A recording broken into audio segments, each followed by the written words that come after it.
안녕하십니까. 최종인 원장입니다. 구장 배전선로의 부하 특성 및 운용하겠습니다.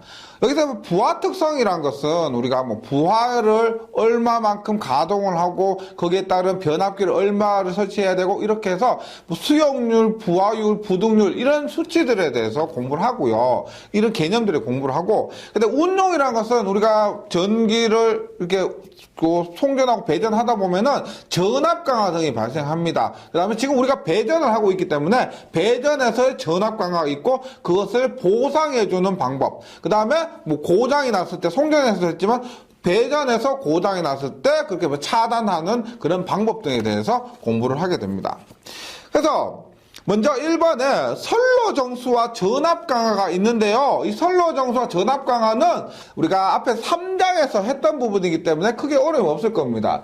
지금 보시면 배전에서 선로 정수와 전압 강화인데 보세요.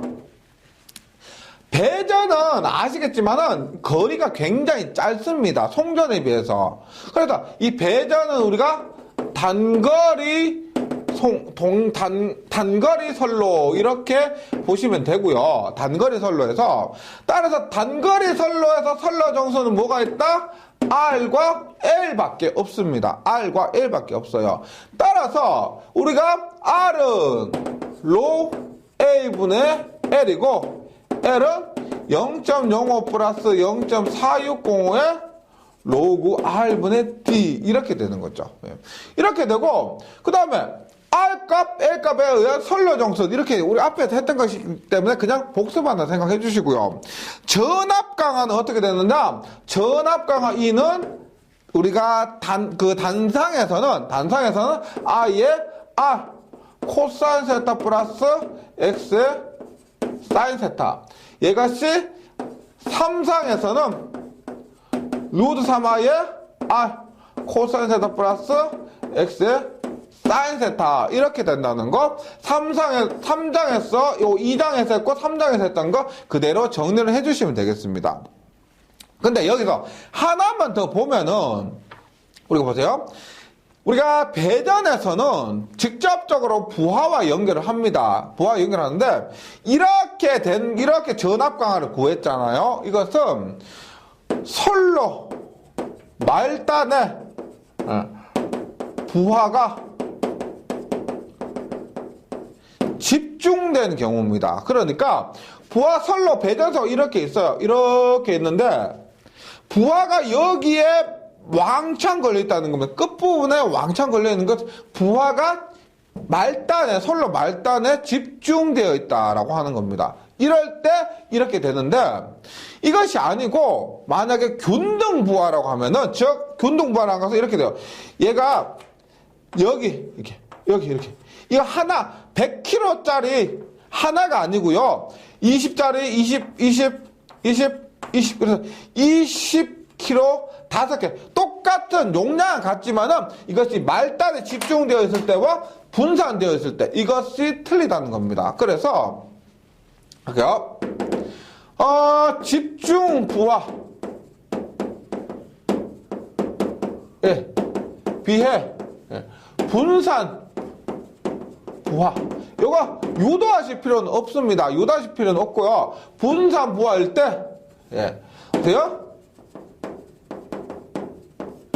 전압 강화는 2분의 1배 그 다음에 전력 손실은 3분의 1배가 됩니다. 요거 어렵지 않죠? 그러니까 집중되어 있는 게 더 좋으냐 아니면은 분산되어 있는 게 더 좋으냐? 분산되어 있는 게 좋다는 겁니다. 왜?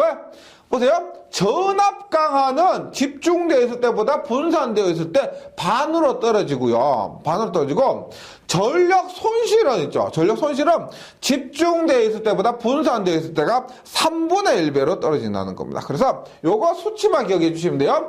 분산되어 있을 때가 집중되어 있을 때보다 전압 강화 2분의 1배, 전력 손실 3분의 1배 이렇게요.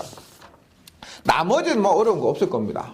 그 다음에 다음 페이지 가시면 부하 특성이 있는데요. 부하 특성이 있는데 여기에서 먼저 수용률이라는 것이 나옵니다. 수용률. 얘 수용률, 그 다음에 뭐 부동률, 부하율 이렇게 차례대로 할 건데, 이러한 부분은 있죠. 전기 전체에서, 뭐 전기 전체뿐만 아니고, 전기 뭐 현장에서도 이 수용률 값을 보통 어떤 건물의 수용률 70% 적용해서 설계를 한다. 이런 거 정해져 있고, 실기에서도 이 수용률이 굉장히 중요합니다. 물론 부동률, 부하율도 마찬가지고요. 그래서 수용률은 뭐냐면, 일단은 결론이 뭐냐면은 이 수용률 자체가 현장에서는 정해져 있습니다. 수용률이 얼마 정도일 거니까 이만큼 고려해서 설계를 해라 해서 뭘 설계를 했냐? 단독 수용가에서 변압기, 변압기의 용량 결정이에요. 용량 결정. 용량을 결정할 때 적용하는 것이 이 수용률입니다. 수용률. 한번 볼게요. 말 그대로 몇 프로를 수용하느냐 하는 겁니다. 몇 프로를 수용하느냐. 보세요. 우리가 변압기가 이렇게 하나가 있어요. 이렇게 있는데 여기에 부하를 연결해요. 그럼 이 부하의 전기를 공급하기 위해서는 반드시 변압기를 거쳐서 예를 들어서 얘가 220V를 쓰는데 여기에 22,900V에서 220V로 변압을 합니다. 변압을 해서 공급하는데 그 용량만큼 최소한 이 용량만큼 변압기가 있어야 되는 거예요. 그런데 보세요. 예를 들어서 킬로와트를 할게요. 예를 들어서 뭐 제가 이렇게 냉장고가 100kg예요. 100kg. 그렇죠? 예를 든 거니까요. 예를 든 거니까 냉장고가 뭐 세탁기가 또 100kg. 그다음에 에어컨이 200kg예요. 그다음에 히터가 뭐 100kg라고 하면 100kg. 그러면 이 변압기 용량을 얼마를 설정해야 되겠는가 합니다. 보세요. 당연히 100kg, 100kg, 200kg, 100kg니까 총 하면 얼마요? 총 하면은 500kg죠. 500kg. 500kg니까 야, 내가 지금 부하를 총 모두 계산한 것이 500kg니까 이 변압기를 500kg짜리 설치해야 된다. 이렇게 생각할 수 있는데 고만이 보니까 냉장고와 세탁기 뭐 항상 함께 돌려갈 수가 있는데 에어컨과 에어컨과 히터는 특별한 경우가 아니면 같이 돌릴 리는 없겠죠. 같이 가동할 리는 없겠죠. 얘는 여름에 돌리고 얘는 겨울에 돌리니까 같이 가동할 리는 없을 겁니다. 그러면 우리가 많은 거 있죠. 냉장고, 세탁기, 에어컨 혹은 냉장기, 세탁기, 히터 둘 중에서 하나만 한다면은 냉장고, 세탁기, 에어컨이 더 크니까요. 요거 사면 얼마요? 지금 400kg죠. 400kg. 400kg입니다. 그러면 고민하는 거예요. 보세요. 500kg로 하느냐, 500kg만큼은 변압기 용량을 결정하느냐, 혹은 여기서 실제로 가동할 것 같은 400kg로 하느냐, 어떤 값을 설정한다? 이 400kg로 변압기 용량을 설정을 한다는 겁니다. 왜? 아니, 지금 에어컨하고 히터는 같이 틀 일이 없습니다. 없기 때문에 굳이 500kg로 해서 돈 날릴 필요 없다. 돈 낭비할 필요 없이 우리가 현실적으로 이렇게 해주는 거예요. 현실적으로 이런 변압기 용량을 설정한다는 겁니다. 여유 있으면 돈만 많고 뭐 땅만 넓고 하면 좋겠죠. 많이 하면 좋겠죠. 하지만 현실적으로 경제적인 부분 고려했을 때는 이렇게 400으로 하는 것이 맞다는 겁니다. 그래서 우리가 이 500을 뭐라고 하냐면은 설비 용량이라고, 전체 설비 용량이라고. 그리고 이 단위가 킬로와트예요. 킬로와트. 그 다음에 얘는 뭐냐면 이 변압기 용량인데요. 얘는 뭐냐? 최대 수용 전력. 그러니까 설비 용량만큼 100% 수용하는 게 아니죠. 최대로 수용하는 전력을 얘기하는 겁니다. 그러면 우리가 여기서 말하는 수용률이라는 것은 뭐냐? 수용률이라는 것은 설비 용량분의 뭐다? 최대 수용 전력을 얘기하는 겁니다. 이것의 비율이요. 당연히 얘는 1보다 작겠죠? 1보다 작습니다. 수용률이라는 것은. 예, 이렇게 되는 거예요. 그래서 이것이 현장에서 약 한 0.7, 그러니까 70% 정도. 왜? 설비 용량이 있지만은 어떤 경우 다 켜는 경우는 없잖아. 맞죠? 어떤 건물이든 어떤 공장 다 켜는 경우는 없습니다. 그래서 이 정도를 가지고 수용률을 결정한다는 겁니다. 그러면 더 중요한 거 보세요. 더 중요한 거 보세요. 제가 지금 말씀드렸지만 변압기 용량은 뭐라고 했냐면 이거 최대 수용 전력을 변압기 용량이라고 했습니다. 다시 해보세요. 최대 수용 전력은 변압기 용량은 보세요. 변압기 용량은 이것인데 이게 뭐냐? 근데 이거 좀 달라요. 다른 게 왜 그러냐면은 지금 최대 수용 전력은 어떻게 되느냐? 설비 용량 곱하기 수용률이에요. 수용률. 근데 단위에서 잘 보세요. 설비 용량이라는 건 앞에서 말씀드렸지만 킬로와트예요. 즉 유효전류라는 겁니다. 유효전력이라는 거예요. 유효전력인데 우리가 변압기 용량 같은 경우는 이 변압기 용량은 기본이 피상전력 킬로볼트 암피어인 피상전력을 사용합니다. 그래서 우리가 만약에 최대 수용 전력만 묻는다면은 설비 용량 곱하기 수용률을 하면 됩니다. 그런데 변압기 용량을 묻잖아요. 그러면 변압기 용량은 킬로볼트 암피어라는 겁니다. 따라서 보세요. 최대 수용 전력은 이렇게 구하면 돼요. 그런데 우리가 현실적으로 변압기 용량은 뭐다? 설비 용량 곱하기 수용률인데 얘 단위가 지금 킬로볼트 암피어고 얘 단위가 킬로와트이기 때문에 분모에 역률로 이렇게 나눠줘야 되는 겁니다. 역률분의 유효전력은 피상전력이 되기 때문에 역률분의 유효전력은 피상전력이 되기 때문에 이렇게 되는 겁니다. 그 다음에 만약에 효율까지 있죠. 효율까지 있으면 효율까지 이렇게 나눠줘야만 변압기 용량을 구할 수가 있다는 겁니다. 그래서 요 과정을 있죠. 이게 말씀드렸지만 전기 전체에서 혹은 필기 혹은 실기에서 굉장히 중요한 요소거든요. 그래서 반드시 정리해서 이걸 외운다라는 생각보다는 이해한다고 해서 정리를 해주시기 바랍니다. 그래서 봅니다. 수용률은 말 그대로 몇 프로를 수용하는가 그걸 얘기하는 거예요.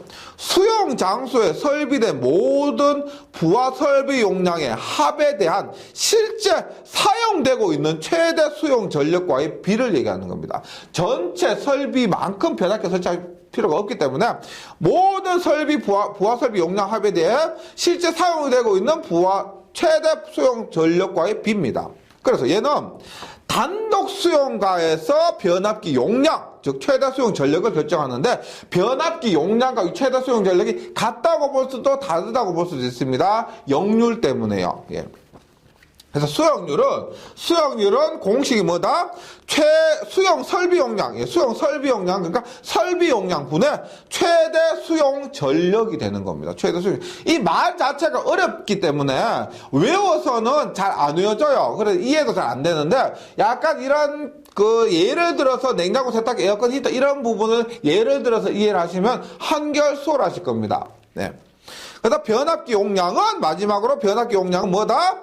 역률 곱하기 효율분의 설비 용량 곱하기 수용률이 됩니다. 수용 설비 용량 혹은 설비 용량 곱하기 수용률이 이것이 우리가 구하려고 하는 변압기 용량이 되는 거예요. 그러면 부등률을 한번 볼게요. 부등률 보세요. 부등률은 뭐냐면 다수 수용가 에서 변압기 용량 결정이요. 다수 수용가에서 변압기 용량 결정. 이것을 그림을 한번 그려보시면 이렇게 되는 거예요. 보세요. 지금 얘가 변압기 이렇게 있어요. 전체를 통과하는 변압기가 이렇게 있어요. 통과하는 변압기 이렇게 있어요. 그 다음에 각각의 변압기가 있습니다. 즉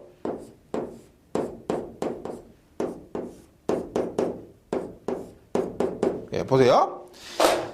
얘들이 뭐냐면 에어컨, 히터, 세탁기 이런 것들이에요. 그러면 지금 얘가 뭐냐면 얘가 수용률로 구한 단독 수용과 변압기입니다. 단독 수용과 변압기. 그러니까 수용률 방금 지금 한 거 있죠? 요렇게 해서 변압기 용량 구했잖아. 이게 뭐냐면 요걸 얘기해요. 요거. 근데 부동률은 언제냐면 부동률은 이 변압기 이런 것들이 아파트 뭐 1동, 2동, 3동 있을 거 아니에요? 그런 것들을 총괄하는 이 변압기의 용량을 구할 때는 우리가 부동률을 적용을 해야 된다는 겁니다. 부동률을요. 그래서 한번 봅니다. 부동률은 다수 수용과에서 어떤 임의 시점에 동시에 사용되고 있는 합성 최대 수용 전력에 대한 각 수용과에서의 최대 수용 전력과의 비입니다. 뭐냐? 한번 보세요. 말이 좀 어려운데, A집 있고요. B집 있습니다. 그 다음에 C집 있어요. 아침 있고, 아침, 점심, 저녁이 있어요. 이때 전기를 쓴대요. 예를 들어 이렇게 100을 써요. 100. 점심에 200을 써요. 200을 저녁에 300을 씁니다. A집은요.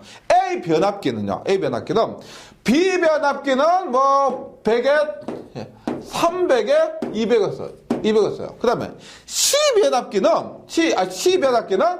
200에 300에 100을 씁니다. 이렇게 써요. 그럼 보세요. 이렇게 했을 때 두 가지가 있습니다. 지금 각각에서 가장 큰 게 얼마냐면 A집도 300, B집도 300, C집도 300이에요. 얘가 뭐냐면 이 300, 300, 300이 뭐다? 앞에서 구한 수용률로 구한 단독 수용과 변압기 용량이 되는 거예요. 이것이 단독 수용률과 변압기 용량이 구해서 지금 보세요. A집에서 가장 많이 쓰니까 300만큼 있어야 된다는 겁니다. B집에서도 300만큼 가장 많이 쓰니까 최소 300만큼 있어야 되고 C집에도 300이 가장 크니까 최소 300만큼 있어야 된다는 거예요. 이때 자 보세요. 그럼 A집도 B집도 C집도 300, 300, 300이니까 변압기 용량을 300 더하기 300 더하기 300에서 900으로 할 것이냐? 아니면 아침에는 얼마예요? 아침에는 400이고요. 점심에는 얼마예요? 800이죠. 요거 400이요. 아침에 400, 점심에 800이요. 저녁에 얼마예요? 600입니다. 그러면 가장 많은 800으로 할 것이냐? 800으로 할 것이냐? 즉 지금 각각을 다 더한 900으로 할 것이냐, 각각의 최고를 다 더한 900으로 할 것이냐, 아니면은 동시에 사용하는 최대인 800으로 할 것이냐. 뭘로 한다? 뭘로 할까요? 800으로 하는 거죠. 왜? 지금 300이 얘는 동시에 일어날 수는 없습니다. 당연히 A집도 300, B집도 300, C집도 300의 변압기 설치해야 되겠지만 이것을 총괄하는 이 전체 변압기는 900이라는 그 전기를 동시에 쓸 일이 없죠.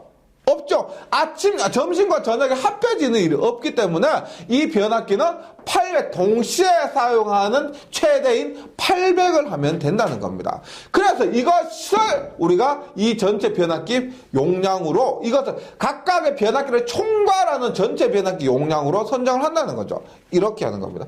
그래서 부동률을 보세요. 지금 말이 지금 어렵습니다. 보세요. 합성 최대 수용 전력. 합성 최대 수용 전력 분해 뭐다? 각각의 최대 수용 전력의 합입니다. 보세요. 합성 최대 수용 전력 분해 각 수용과의 최대 수용 전력 합입니다. 각각의 최대 수용 전력 합, 각 수용과의 최대 수용 전력의 합. 말이 좀 어렵기 때문에 이해를 하셔야 돼요. 지금 뭐냐? 지금 합성 최대 수용 전력이 뭐예요? 합한 최대 수용 전력이 합성 동시 시간대 최대 수용 전력 이 말이에요. 이것이 800이란 얘기고 각각의 최대 수용 전력합, 이 말이 뭐냐면은 이것이 900이라는 얘기예요. 각각의 최대 수용, 각각의 최대를 합하는 것, 900을 얘기합니다. 부동률은 이걸 얘기해요. 지금 보시면 그 부동률은 어떻게 된다? 당연히 1보다 커지죠. 부동률은 우리가 수용률은 절대적으로 1보다 작았는데 부동률은 1보다 큰 값을 가지게 됩니다. 큰 값을 가지게 돼요. 그럼 이것이 뭐다? 이것이 합성 최대 수용률 이것이 뭐다? 합성 최대 수용률 이것이 변압기 전체 변압기 총괄하는 변압기의 용량이라는 겁니다. 그럼 보세요. 이것이 뭐다? 다시 합성 최대 수용 전력은 부동률 분의 뭐다? 각각 최대 수용 전력의 합이 되는 겁니다. 그리고 이 합성 최대 수용력 이것이 총괄하는 총괄 변압기 용량이 되는 거. 이렇게 기억해 주셔야 됩니다. 그 다음 각각 최대 수용 전력 합 이게 뭐냐? 이게 앞에서 했던 거 보세요. 이것이 설비 용량 곱하기 수용률.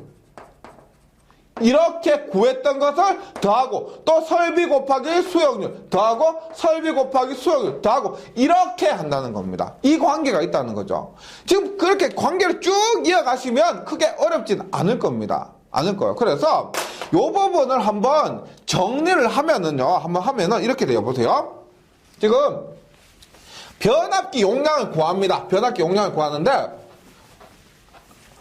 앞에서 수용률을 가지고 단독 수용과의 변압기 용량을 구했잖아요. 맞죠? 수용률을 가지고 지금은 뭐냐? 전체를 총괄하는 변압기 용량을 구하는데 변압기 용량은 뭐다? 변압기 용량은 총괄 변압기요. 요게 앞에 분자가 뭐였냐면은 분자가 각 수용과 최대 수용 전력의 합이었죠. 그것이 뭐다? 설비 용량 곱하기 수용률 더하기 또 설비 용량 곱하기 수용률 더하기 설비 용량 곱하기 수용률이요. 설비 용량 1 수용률 1, 설비 용량 2 수용률 2, 설비 용량 3 수용률 3. 이렇게 한 것이 각각의 최대 수용 전력입니다. 합입니다. 이렇고요. 분모에는 뭐가 들어갔다? 우리 앞에서 이거 계산할 때 뭐가 들어있어요? 역률 곱하기 효율 들어갔죠. 효율. 그래서 우리가 앞에서 할 때는 이렇게 들어갔었잖아요. 맞죠? 거기에다가 뭐까지 구한다? 곱한다? 부등률까지 곱하면 전체를 총괄하는 변압기 용량이 나온다는 겁니다. 이렇게 되는 거예요. 그래서 변압기 용량은 부등률 곱하기 역률 곱하기 효율분의 각 수용과 최대 수용 전력의 합인데 이것이 설비 용량 곱하기 수용률 있죠. 앞에서 했던 것들 그것의 크기가 된다는 겁니다.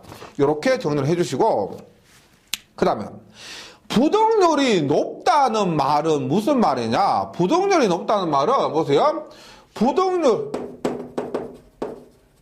다시 부등률은 앞에서 뭐다? 합성 최대 수용 전력 전력분의 각각의 합이라 그랬죠. 합이라고 했습니다. 지금 여기에서 부등률이 높다는 말은 얘가 높다는 말은 어떻게 각각의 설비 용량이 크거나 혹은 합성 최대 수용 전력이 작다는 얘기입니다. 맞죠? 그래서 어떻게 돼요?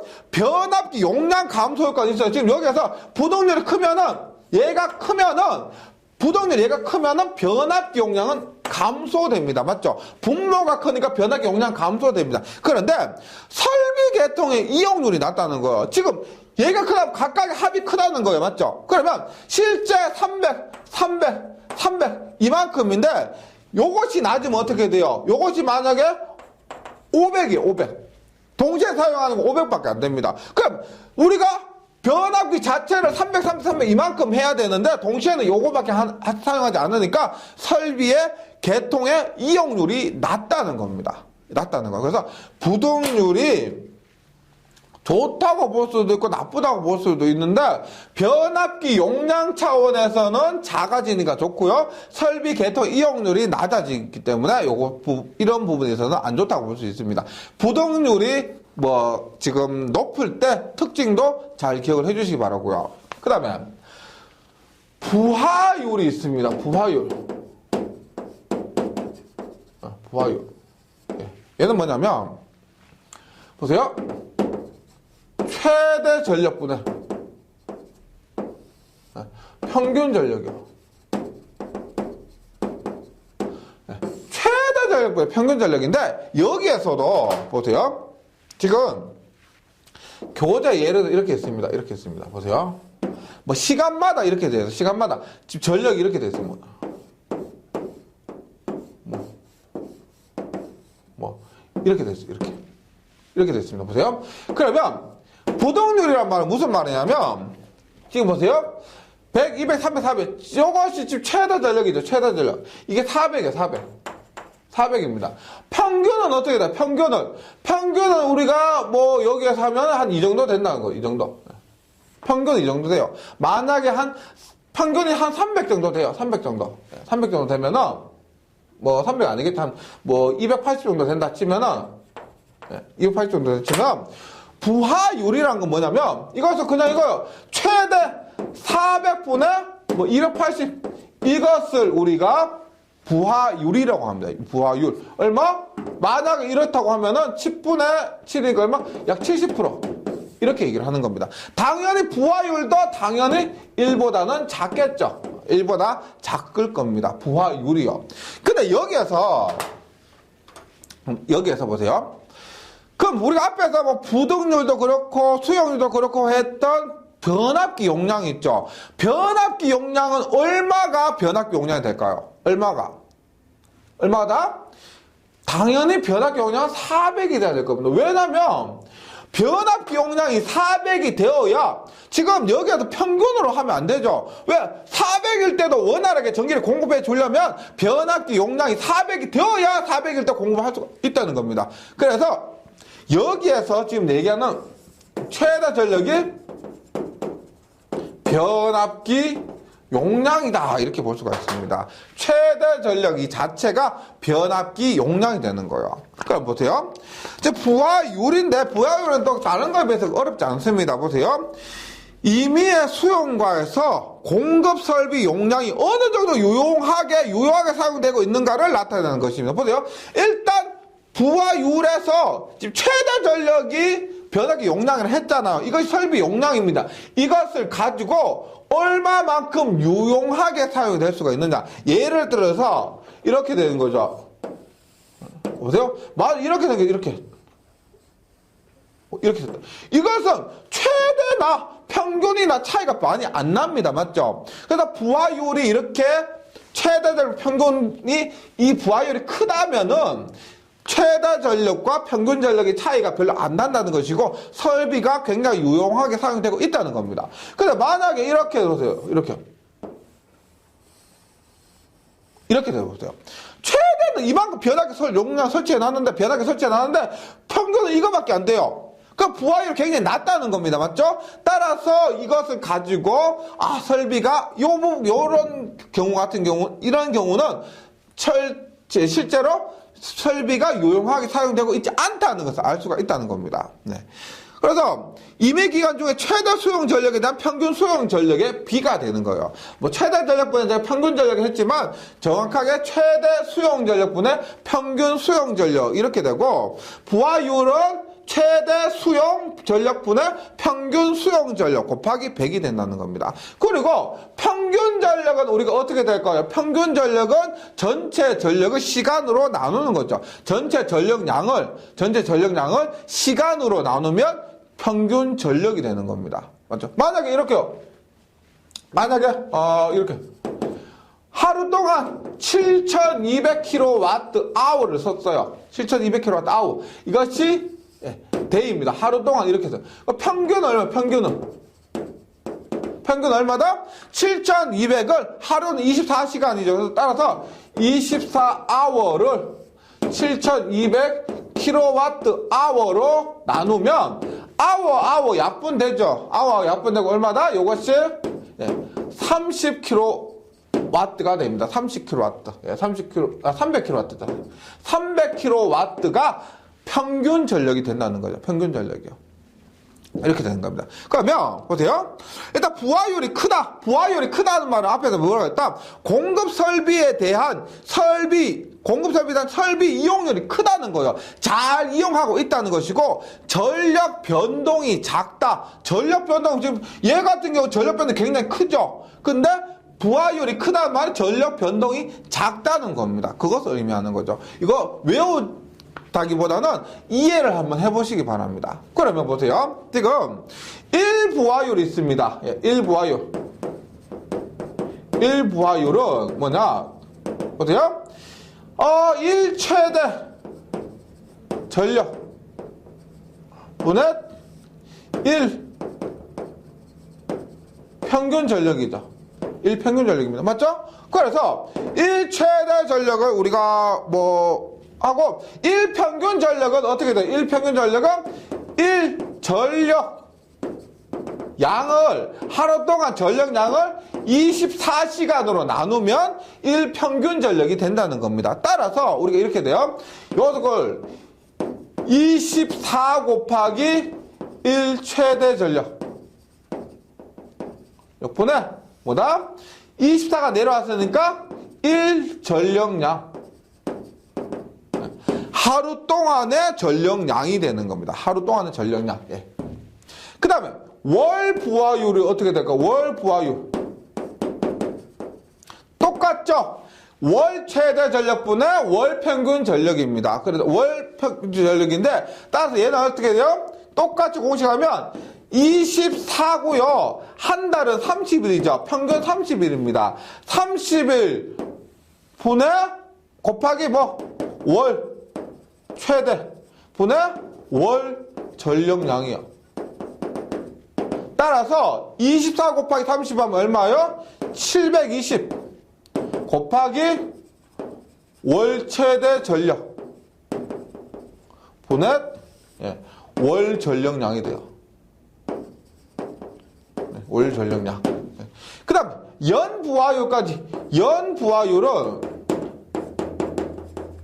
얼마? 24 곱하기 1년은 며칠이에요? 365일이죠. 그래서 365를 합니다. 혹시 30 곱하기 12, 30일 곱하기 12달 이렇게 하는 것이 아니고 1년은 일반적으로 365일이니까 24 곱하기 365일. 그럼 이렇게 하면 8760이 될 겁니다. 곱하기 연 최대 전력. 연 최대 전력분의 연간 전력량. 이렇게 됩니다. 그래서 교재에 있는 거 있죠? 1 부하율 24고요. 월 부하율은 24 곱하기 30 하니까 720입니다. 그 다음에, 연 부하율 24 곱하기 365 하니까 8760이 된다는 거 어렵지 않으니까요. 요거 부하율에 있어서 기억을 해주시기 바랍니다. 네, 이렇게 해주시고. 그 다음에, 손실 계수가 있습니다. 손실 계수는, 우리가 앞에서 했지만, 부하율을 F라고 했어요. 부하율을 F라고 하는데, 손실계수를 H라고 하면, 손실계수 H, 뭐라고 되어 있냐 보세요. 어떤 임의기간 중에 최대 전력이 아니고요. 최대 손실 전력에 대한 평균 손실 전력의 비입니다. 그래서 얘는, 손실계수는 최대 손실 전력 분의 평균 손실 전력의 비가 손실 계수가 되는 겁니다. 손실 계수. 이렇게 되는 겁니다. 그렇게 했을 때, 부하율과 손실 계수의 관계가 있습니다. 손실 계수 관계인데 보세요. 요 관계가 어떻게 되냐면, 1과, 지금 우리가 부하율을 F라고 그래. F와 H 손실계수와 부하율의 제곱이에요. 부하율의 제곱과 0 이렇게 됩니다. 만약에 우리가 보세요. 지금 여기 F가 부하율이라고 했는데 부하율은 1보다 작다고 했습니다. 예를 들어서 얘가 부하율이 0.9라고 해볼게요. 0.9 그러면 얘는 1이고요. 0.9보다 작고 얘는 H고 손실계수고 F의 제곱은 얼마? F는 얼마다? 0.9의 제곱이니까 0.81입니다. 이 사이에 있는 거죠. 그래서 우리가 손실 계수는 이거죠, 이거. 이 사이에 있다. 즉 F와 F제곱 사이에 있다. 이것이 손실계수라는 겁니다. 손실계수. 네. 그리고 부하율과 손실계수 관계 기억해 주시고요. 그 다음에 이 부하율을 구할 때, 손실계수를 구할 때 어떻게 하냐면 이것을 알파 F, 알파 곱하기 F가 뭐다? 네, 부하율이죠. 플러스 1 마이너스 알파의 F제곱이 됩니다. 1 마이너스 알파 F제곱. 이렇게 해서 손실계수를 구할 수가 있습니다. 여기서 알파와 부하율을 주면은 우리가 손실계수를 구할 수가 있는데, 여기에서 알파가 뭐냐면 부하율 F에 따른 계수입니다. 이 값은 만약에 문제가 나온다면 시험에서 주어질 거예요. 보통 0.1에서 0.4 정도로 대입하는데 이 값 자체는 주어질 거라는 겁니다. 문제상에서 주어진다. 그래서 뭐 손실 계수까지 해서 요거 다 좀 정리를 해주시고요. 이런 부분 말씀드렸지만 지금 손실 계수는 좀 덜한데 부하율, 부동률, 수용률 이 세 개는 있죠. 반드시 공식도 그렇고 뭐 개념도 그렇고 이것이 크면 어떻다, 작으면 어떻다 이런 부분에 있어서 실기에서 할 여유가 없어요. 실기에서 그런 것과 지금 했던 것들을 다 할 여유가 절대 없습니다. 그래서 이런 필기하면서 개념을 확실히 잡아 가시는 것이 실기 공부를 위한 최선의 방법이고, 물론 필기를 위한 최선의 방법도 맞고요. 네, 중요하다는 겁니다. 그만큼요. 그 다음에 그 다음 페이지 가시면 배전솔로의 전압 조정이 있습니다. 배전솔로의 전압 조정이라고 해서 실제 전압 강하를 보강해 주는 겁니다. 이렇게 보시면 돼요. 우리가 100V가 왔는데 도착하다 보면 90V로 떨어져 있는 겁니다. 왜? 선로에 전압 강화가 있죠. 선로에 저항이 있고 선로에 전류가 흐르다 보니까 그로 인한 전압 강화가 발생할 수밖에 없어요. 안 하지 뭐 설마라고 하지만 그게 정말 발생을 하게 됩니다. 그래서 전기에서 그 부분을 중요하게 다루게 되는 거고요. 그래서 전압 조정을 하는데, 전압 강화가 발생하기 때문에 전압 조정을 하는데, 일단 전선로의 전압 유지가 있습니다. 전선로의 전압 유지 목적은 왜 전압 유지해서 좀 떨어지면 어떠냐? 가 아니라는 거예요. 왜 유지를 해주느냐? 공급 전압이 전격 전압을 유지하지 못하고 이보다 낮아지거나 또는 높아지게 되면은 효율이 감소하고요. 전압에 따라 효율이 감소하고 역률 및 기기 수명에 영향을 미치게 됩니다. 네. 우리 전격이라는 게 뭐예요? 가장 좋은 상태에서 손실도 최소고 수명도 최대고 뭐 역률도 좋고 이러한 상태를 이러한 전압이나 전류 주파수를 정해 놓은 것이 전격이에요. 근데 그 전격이 가장 좋은 상태라고 제조사에서 딱 명시를 해놨는데 그거보다 떨어지게 되면은 그 전압이 도착해야 되는데 그것보다 떨어지게 되면은 수명이나 효율이나 역률 이런 것에 나쁜 영향을 미친다는 겁니다. 그래서 우리나라에서 이렇게요. 공칭 전압의 주파수에 따른 유지 범위가 110V는 플러스 마이너스 6V 정도까지는 괜찮고요. 뭐 한 5, 6% 정도고요.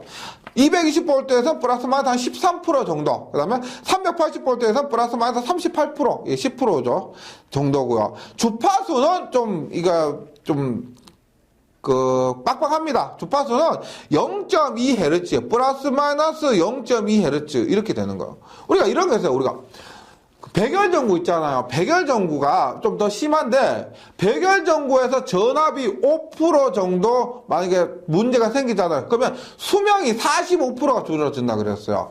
전압 5% 차이인데 수명이 45%가 더 떨어진다 그랬어요. 그래서 예전에 이런 거 제가 가정집에 할머니 집 같은데 전구 달아드리고 전구 고쳐주고 안전기 달아드리고 그런 그걸 하러 다녔는데요. 어떤 할머니 집 가면은 그런 게 있어요. 불이 굉장히 환해요. 환한데 이거 백열전구를 있죠. 백열전구를 보름마다 갈아 끼워야 된대요. 그게 왜 그러냐면 전압이 문제가 생겨가지고 전압이 높아진 겁니다. 전압이 높아지니까 전력이 높아진 거예요. 전력이 높아지면 환하죠. 환한데 그만큼 빨리 수명이 달린다는 거예요. 그 전압이 크게 높지는 않은데 이러한 문제가 생긴다는 겁니다. 그래서 이런 유지 범위 정도 기억해 주시고요. 그 다음 전압 조정의 이점이 있습니다. 여기서 우리가 뭐 부하 수용 가측의 부하는 뭐 다른 것보다 모터 부하라 생각해 주시고요. 수용 가측에 적당한 전압을 공급받음으로써 모터 부하가 생산 기기의 적정 운전으로 효율 증대, 생산성 향상, 기기 수명 보존에 도움이 된다. 네, 이런 거고요. 그다음 모선 전압의 조정이 있습니다. 모선 전 메인 라인이에요. 여기 전압 조정, 유도 전압 조정기, 유도 전압 조정기라고 해서 우리가 전기 기기 시간에 배웠는데 인덕션 전압 조정기가 레귤레이터, 그래서 IR이라고 그럽니다. 인덕션 레귤레이터. 전자 유도 현상을 이용한 유도 전압 조정기가 있고, 그 다음에 부하시 탭 절한 변압기, 뭐 ULTC 이런 거에서 부하시 탭 절한 변압기 이런 걸로 모선 전압을 조정합니다. 선로 전압 조정이요. 선로의 전압 조정은 승합기, 우리가 뭐 다음 시간 하겠지만은 단권 변압기입니다. 단권 변압기 승합기를 통해서 전압 조정하거나 선로 전압 강화 보상기 혹은 직렬 콘덴서도 전압 강화 보상하죠. 그 다음에 주변압기 탭 조정, 변압기의 탭 조정, 이 방법 굉장히 많이 써요. 탭을 조정해서 전압의 크기를 조정하는 방법이 있습니다. 그래서 뭐 이번 시간에 여기까지 하고요. 다음 시간에 뭐 주변압기 탭 조정 방법이나 승합기를 통한 그 전압 조정 방법에 대해서 공부를 하고 나머지 배전선로의 운용에 대해서 정리를 하도록 하겠습니다. 예, 이번 시간 한 거 잘 정리해 주시고 다음 시간에 뵙겠습니다. 수고하셨습니다.